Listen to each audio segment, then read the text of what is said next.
Hola, ¿qué tal amigos? Ya estamos aquí, viernes 25 de septiembre, alumnos de tercero de secundaria. Pues vamos a presentarles este video del resumen del día de hoy para que ustedes estén con material y hacer sus clases correspondientes. Recuerda que aquí en la descripción te vamos a dejar este archivo en Word para que lo edites, lo copies, lo pegues y hagas bien tu tarea del día viernes 25.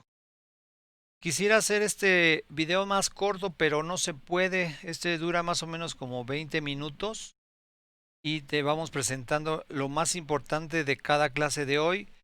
Hoy, excepto historia, porque historia no salió el archivo, no salió en la madrugada el archivo y no tenemos la información. Entonces te vamos a presentar cuatro clases de tercero, las cuatro clases de tercero, excepto historia. Pues vamos rápido con la información. Si te sirve este video, regálame un like y regálame la suscripción, no te cuesta nada.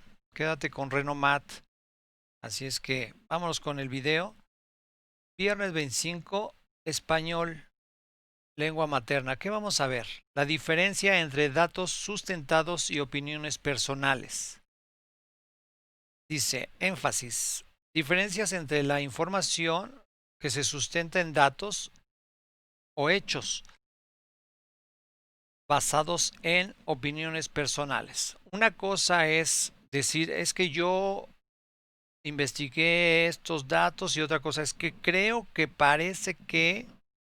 Entonces es la diferencia que vamos a ver hoy en español.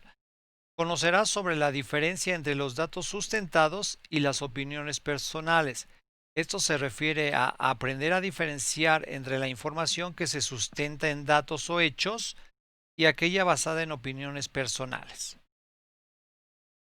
Muy bien. Expresar tu opinión o postura sobre un tema investigado te brinda la posibilidad de expresar tus ideas fundamentadas con otras personas. Asimismo, al conocer las ideas y opiniones de otros que tienes sobre algún tema.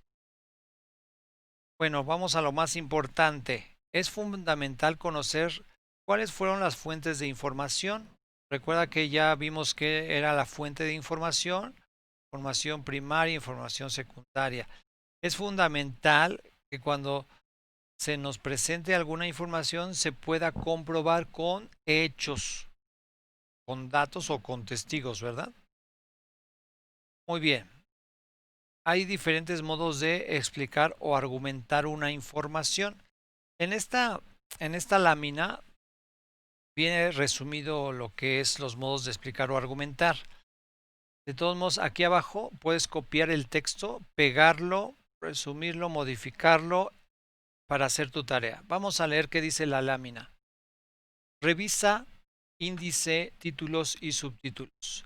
Identificar los puntos de vista que tienen los autores sobre el tema. Localizar palabras clave que se relacionen con el tema. Revisar imágenes, gráficos, esquemas. Diferenciar los puntos de vista del autor y los puntos de vista de otros autores citados. Determinar cuál es el propósito de los argumentos, convencer, persuadir a los lectores o exponer una problemática.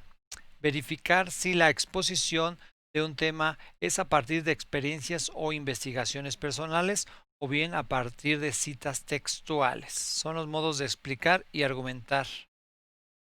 Ahora, en un texto argumentativo se manifiesta una posición o postura y los argumentos, es decir, los datos y evidencias o hechos que se articulan para explicar los vínculos de causas y efecto, que deberán ser incluidos para sustentar esa postura.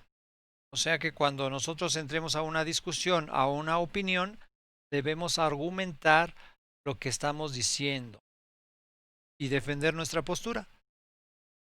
Para resumir lo que has estudiado hoy, es importante señalar que entre las características de los textos argumentativos se puede identificar la consistencia, que esté amarrado todo, porque los argumentos se constituyen con datos previamente investigados.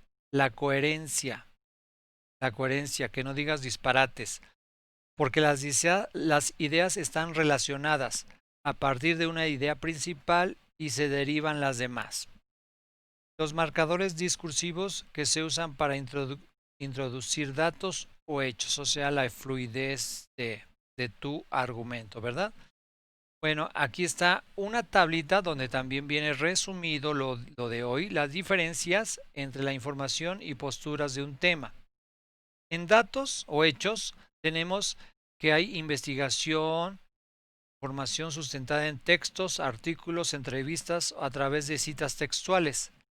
Y en la opinión personal, todo se usan las palabras como a mi juicio, en mi opinión, opino que, a mí me parece que, a mi entender, o sea, ya son posturas personales, ¿verdad? Una cosa es un chisme y otra cosa es un hecho. Diferencias. Los argumentos se construyen con datos previamente investigados y suficientemente sustentados. Los argumentos, la opinión personal, los argumentos se construyen con datos no comprobados o sustentados. Así es que puede ser veraz o no puede ser veraz. En el caso de la opinión personal, estas se incorporan a los textos a través de frases, como las que vimos en el cuadro. Son las mismas, nada más que aquí puedes copiar y pegar. Y en los casos de fuentes documentadas, estas se sustentan en investigaciones, fuentes, textos, artículos, entrevistas. Esto fue la diferencia entre argumentar con datos y argumentar con dichos, ¿verdad? Vamos a las matemáticas. Congruencia y semejanza. También aquí vamos a argumentar, pero en forma matemática. Resolver problemas que impliquen las propiedades de congruencia y semejanza de triángulos y cuadriláteros. Resolverás problemas donde aplicarás las propiedades de congruencia y semejanza de triángulos y cuadriláteros. Bueno, toda esta semana se vio que es congruente, que tiene el mismo tamaño, la misma forma, están igualitos. Semejante es que una está chica, la otra está grande, pero tienen la misma forma, tienen los mismos ángulos. Y para eso tienes lo que se llaman los criterios de congruencia, LLL, ALA y ALA. Esos son los tres criterios de congruencia. En la semejanza, pues también son los mismos criterios, pero se agrega el ángulo, ángulo, ángulo, que también es un criterio de semejanza de triángulo. Después, nos ponen un ejemplo. Tenemos un triángulo y nos dicen que si este triángulo de la izquierda es congruente con el de la derecha.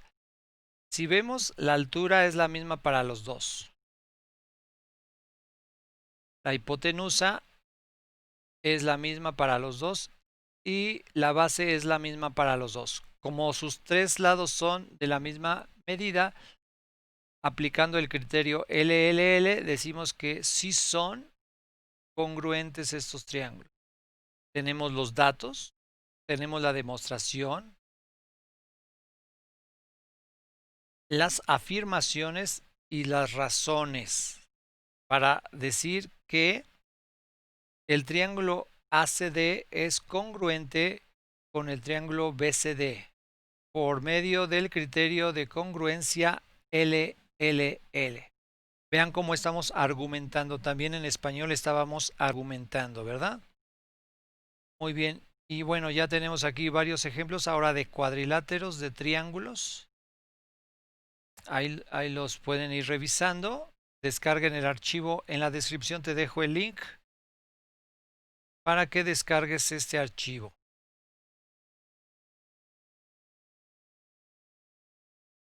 Y aquí hay mucho más problemas. Son problemas y más problemas porque todo lo debes aplicar en problemas. Vamos a analizar estos argumentos. Todos los triángulos equiláteros son semejantes. Eso es verdad. ¿Por qué? Porque tienen la misma forma. Lo único que varía es la escala o el tamaño. Todas las figuras que son congruentes también son semejantes. Verdadero. Porque la escala es 1:1. O sea, son igualitos. Todos los cuadrados son semejantes. Correcto, porque tienen la misma forma. Sus lados son siempre iguales y sus ángulos de 90 grados. Todas las figuras que son semejantes también son congruentes. Falso. ¿Por qué? Porque una figura semejante puede tener diferente tamaño y las congruentes deben ser del mismo tamaño. Entonces, no todas. Eso fue la clase de matemáticas, argumentar mediante congruencia y semejanza. La clase de historia pues no vino. Tenemos la clase de química. Identificamos las propiedades extensivas e intensivas de los materiales. Eso ya lo vimos en las clases anteriores. Vamos avanzando. Las propiedades extensivas se refieren a lo extenso, a qué tanto hay. Y las intensivas a las propiedades internas de los materiales. Pues vámonos rápido. La masa es una extensiva, propiedad extensiva que se refiere a la cantidad de materia. Esa propiedad puede ser que haya mucha masa o poca masa. Cantidad, ¿verdad? Su magnitud, se utiliza la balanza para medirla y su unidad es el kilogramo. El volumen es la medida del espacio que ocupa un cuerpo. La unidad es el metro cúbico y dice otras unidades del sistema son mililitros y litros, pero esas son de capacidad, ¿eh? Acuérdense, volumen y capacidad. Se miden en forma diferente. Se parecen mucho. Otra, la densidad se obtiene al calcular la cantidad de masa entre la cantidad de volumen. Y esa ya es una medida intensiva. Es importante que observes que la densidad, al igual que otras propiedades intensivas, no cambia al aumentar la cantidad de materia. Podemos tener mucha, por ejemplo, mucha glicerina. Lo que cambiará es la masa y el volumen, pero no la densidad. Bueno, y en resumen, toda la clase se refiere a que tú sepas cuáles son las propiedades de la materia, que son extensivas o intensivas. Vas a llenar este cuadrito, aquí te lo dejo, pero te voy a ayudar con la siguiente imagen. Aquí está toda la clase de hoy en una imagen. Las propiedades intensivas son la densidad, la dureza, solubilidad, viscosidad, que ya vimos, punto de fusión y punto de ebullición. Y las extensivas son la masa, el volumen, el peso, longitud, inercia, porosidad, etcétera, ¿verdad? Intensivas son internas y extensivas son de tamaño, extensión, tamaño. Y bueno, esas son. Al final vas a llenar esta tablita, pero con la imagen anterior todo está muy fácil. Y por último, vámonos a la clase de artes. Abre bien tus sentidos, tu vista, tus oídos, tus sentimientos. Dice, investigar obras artísticas contemporáneas procedentes de diferentes disciplinas para explicar algunas de sus características estéticas y sociales. Investigarás obras artísticas contemporáneas procedentes de diferentes disciplinas para explicar algunas características estéticas y sociales. Las características estéticas se refiere a la belleza, a lo que observas, a la armonía. Y las sociales son a lo que representan. Hay muchas obras de teatro que reflejan problemas sociales. Yo todas, ¿verdad? Muy bien. ¿Qué sentiste mientras escuchabas la pieza? ¿Qué te imaginaste? Aquí la cuestión es abrir los sentidos, apreciar la belleza de las expresiones artísticas. Dice, te aseguro que la percepción de las imágenes cambió al unirla con la música y viceversa. La música tomó otro carácter carácter al acompañarla de las imágenes. Es decir, no es lo mismo escuchar música que escucharla, por ejemplo, en vivo, con un escenario, con una escenografía, con músicos en vivo, con los instrumentos reales. No es lo mismo ver una pintura aquí en la máquina o ver la pintura en un museo con una iluminación, con un ambiente. No es lo mismo. Tienes que abrir tus sentidos y complementarlos con todos los elementos. El arte tiene muchos lenguajes que puedes usar para expresar una idea, un sentimiento o un acontecimiento social. Recuerda que lo importante es dejar libre la imaginación, crear y divertirse. Eso es lo importante del arte. Bueno, llegamos al final de las clases de hoy de tercer grado de educación secundaria. Aprende en casa 2. Regálame una suscripción, regálame un like. No te cuesta nada. Solo apoya para seguir aquí en el canal. Muchas gracias por todo y nos vemos el día lunes. Recuerden que les dejo los resúmenes por si se atrasaron en esta semana. Yo soy Renomat y nos vemos el día lunes.